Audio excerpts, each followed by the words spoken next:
After 23 years at Montgomery Healthcare Systems, I'd stopped counting the number of emergency calls on holidays, late nights developing protocols that saved lives, and weekend conferences I attended on my own dime. 23 years of dedication, and I climbed from staff nurse to director of clinical operations. I transformed our patient care metrics from bottom quartile to industry leading. Yet, as I sat in the sterile conference room on that rainy Tuesday morning, none of that seemed to matter. Across the table sat Daniel Wright, the newly appointed CEO with an MBA and zero healthcare experience, flanked by Vanessa from Human Resources and Peter, the CFO whose spreadsheets had become more important than patient outcomes. "Rebecca, thank you for coming in," Daniel began, his voice rehearsed and emotionless. "As part of our new strategic direction, we're streamlining the leadership structure. Unfortunately, your position has been identified as redundant." Redundant. The word hung in the air between us. 23 years of institutional knowledge, relationships with staff across every department, and the trust of our physicians, all deemed redundant by someone who'd been with the company for less than 6 months. I maintained my composure, my hands folded neatly in my lap. Years of handling medical crises had taught me how to keep a calm exterior while my mind raced. Peter leaned forward, unable to hide his satisfaction. "We're bringing in fresh perspectives, Rebecca. Healthcare is changing, and frankly, some of our veteran staff are resistant to innovation." Vanessa slid a folder across the table, avoiding eye contact. "We've prepared a severance package. 2 months' salary, continuation of benefits for 60 days, and outplacement services." From the corner of the room, Jamie, the young director of innovation, who'd been with us barely 18 months, offered awkwardly, "Your contributions have been invaluable, Rebecca. But sometimes organizations need to evolve."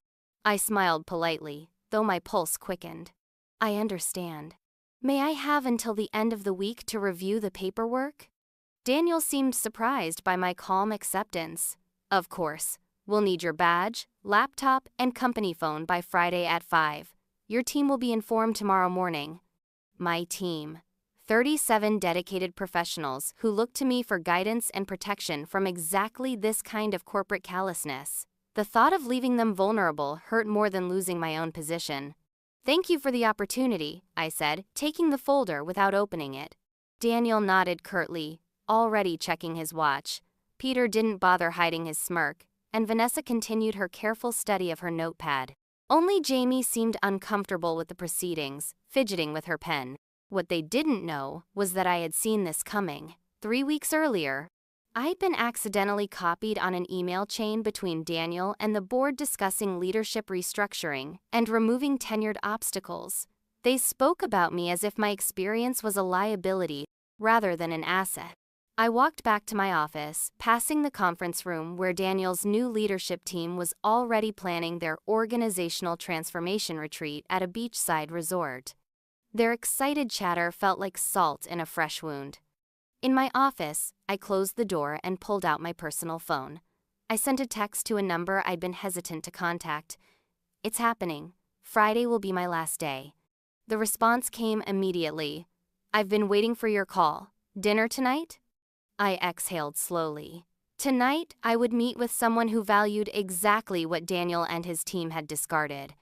I arrived at Ellington's, an elegant restaurant across town, far from our hospital campus. The sophisticated atmosphere and private booths made it perfect for conversations away from curious eyes.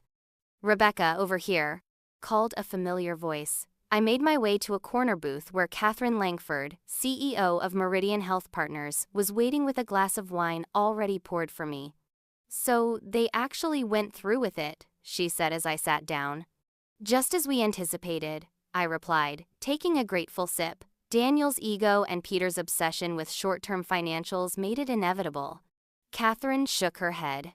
"When Daniel left us at Meridian last year to take the CEO position at Montgomery, I warned the board about his pattern. He makes a splash with dramatic restructuring, claims credit for the short-term financial boost, then moves on before the long-term damage becomes apparent." I'd known Catherine professionally for years. Montgomery and Meridian were competitors, but we'd served on several healthcare improvement committees together. When Daniel was appointed at Montgomery, Catherine had reached out with concerns. I didn't want to believe it, I admitted, but when I saw that email chain outlining his plans to remove the old guard, I knew my days were numbered. Catherine leaned forward. Have you considered what we discussed? I nodded, reaching into my bag to retrieve a slim portfolio. It's all here, the patient-centered care integration model I've been developing for the past 2 years. The one Montgomery's board kept putting on the back burner because it required initial investment. Catherine opened the folder, her eyes scanning the documents with growing appreciation. This is exceptional, Rebecca. Your model addresses the very issues healthcare systems across the country are struggling with.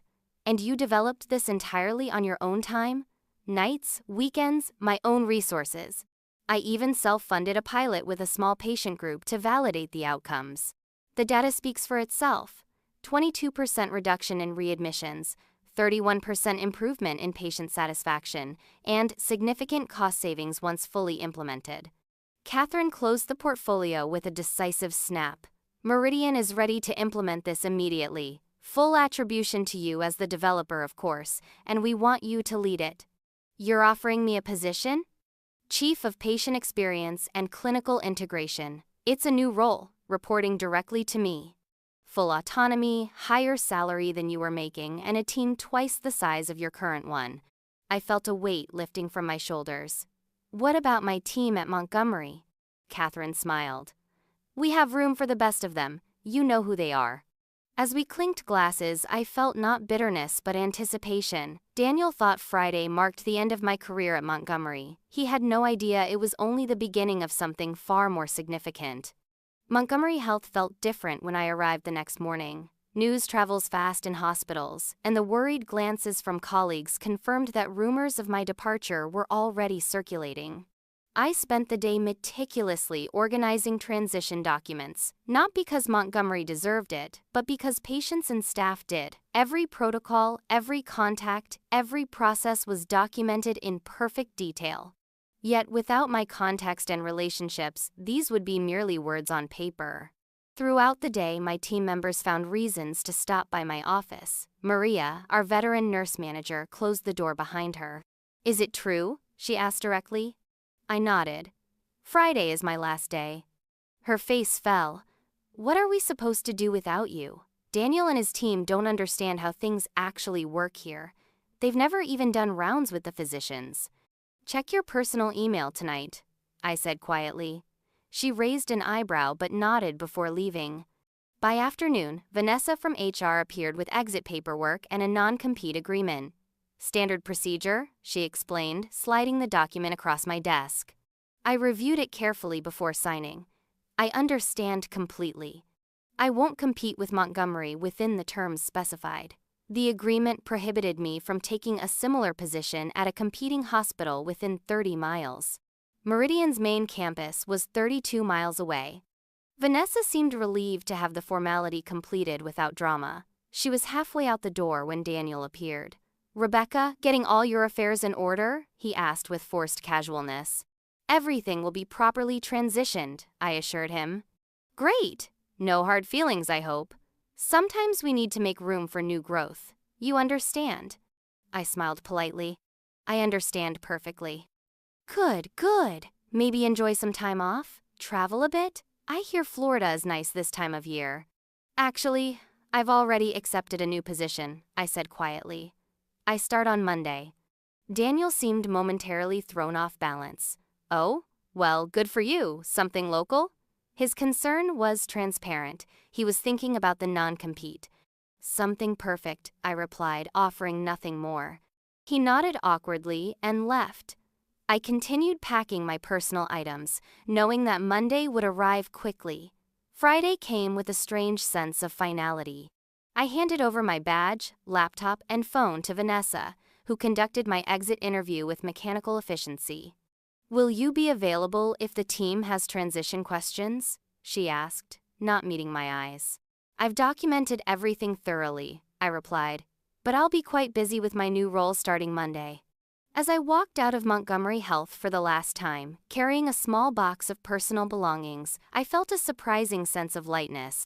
23 years had ended not with celebration but with a sterile dismissal. Yet ahead lay opportunity, recognition, and the chance to implement what I had always known was possible.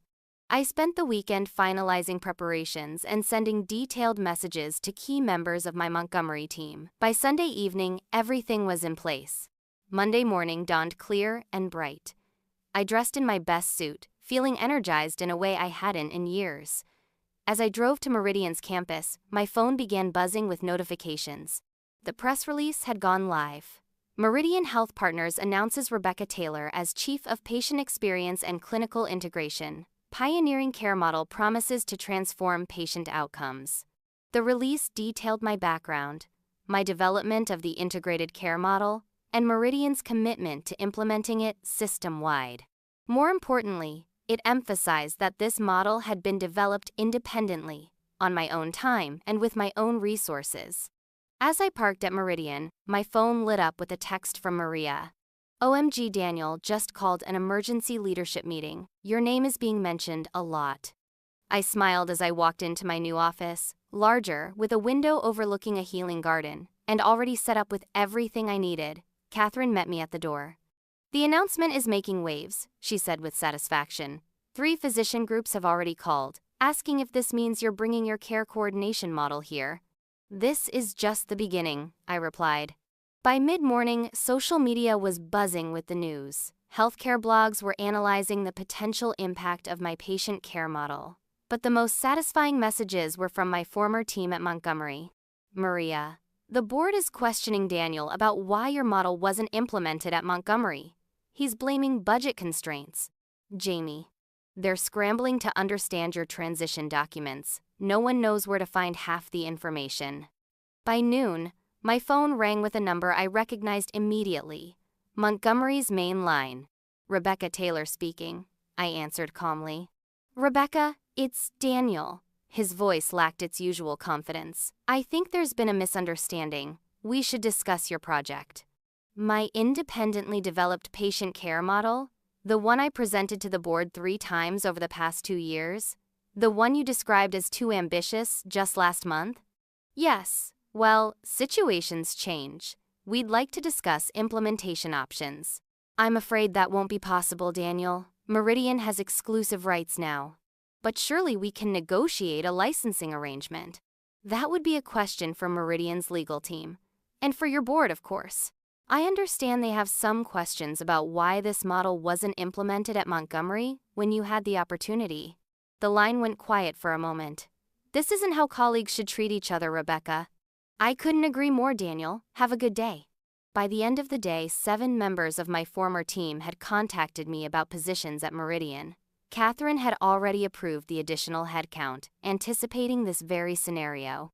2 days later, Montgomery's board chair reached out to Catherine directly, requesting a meeting to discuss a potential partnership around the patient care model. Apparently, several major physician groups had made it clear they were considering moving their affiliations to Meridian specifically because of the new program. And me. 3 weeks after my dismissal from Montgomery, I sat in Meridian's boardroom as Catherine finalized a licensing agreement that would allow Montgomery to implement a limited version of my care model at a considerable cost. Daniel sat across the table, his expression carefully neutral. "We're pleased to establish this collaborative relationship," Catherine said smoothly as the documents were signed. "Indeed," replied Montgomery's board chair with a sideways glance at Daniel. "We value innovation, especially when it improves patient care." The irony wasn't lost on anyone in the room. As the Montgomery contingent prepared to leave, Daniel lingered behind. "You planned this all along," he said quietly. I looked at him steadily. "No, Daniel. You planned this when you decided experience and dedication were liabilities rather than assets. I simply ensured that patients wouldn't suffer for that decision." "Your loyalty was to the patients and to healthcare excellence," I interrupted. "Still is. That's something you might want to consider in your next restructuring." As I watched him leave, I felt no triumph, only certainty that I was exactly where I needed to be. Sometimes being redundant in one place means you're essential somewhere else. The following week, Meridian's implementation of my care model began receiving national attention. Healthcare publications were calling it revolutionary and the future of integrated care. 3 more of my former team members joined Meridian, bringing valuable expertise and institutional knowledge. 6 months later, when Daniel quietly left Montgomery for new opportunities, I wasn't surprised. Catherine and I were too busy presenting preliminary results of the care model at a national healthcare conference, results that showed even greater improvements than my initial pilot had suggested. As we accepted an innovation award on behalf of Meridian, Catherine leaned over and whispered, "Not bad for someone who was redundant, hmm?" I smiled, thinking of the journey that had brought me here. Sometimes the best response to being undervalued isn't anger or argument, it's excellence.